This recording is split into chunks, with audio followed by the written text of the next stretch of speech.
So the Germans did a study, of course they did, in 1860.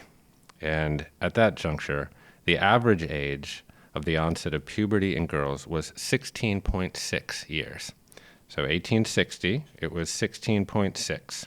In 1920, that had gone down 2 years to 14.6. By 1950, 13.1. By 1980, 12.5. And in 2010, at least in the sources that I've read, it dropped to 10.5 years.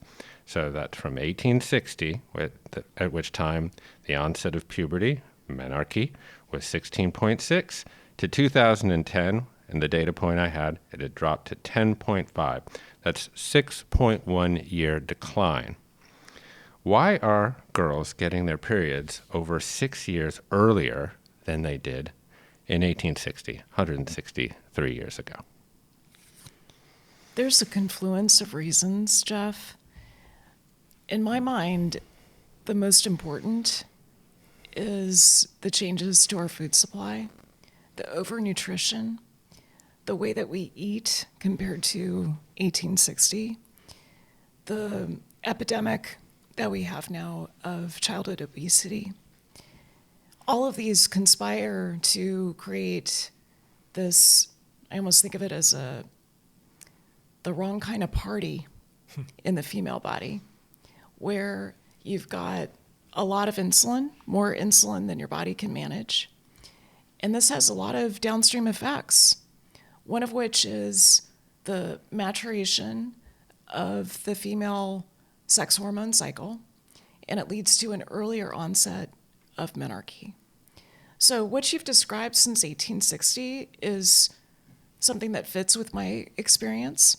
So in my previous career, I was an obstetrician gynecologist. I saw a lot of these young girls, young women who were getting their periods much earlier.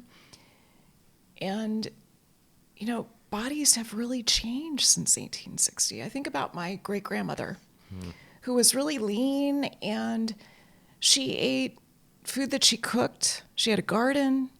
She ate no processed food. She was born in 1900, so not quite that 1860 that you referenced. When she ate an apple, it was a cute little apple that was a little sour. It wasn't like these big sugar bombs that we now get at the grocery store. Mm-hmm. So our food has really changed. It's led to this oversupply of nutrients. We now know that, 20% of our children in the United States are obese, and that's tragic. So it's not just that it leads to menarche earlier, but it's got a host of other symptoms along with it, like high blood pressure, diabetes, early cardiovascular disease, even as early as childhood. So that's what I see. I mean, there's other reasons too, such as toxins, endocrine disruptors, although I would say the literature on endocrine disruptors is not as clear as you might hope. Yeah. But lack of proof is not proof against, and I also think we've got to use the precautionary principle when it comes to toxins and endocrine disruptors.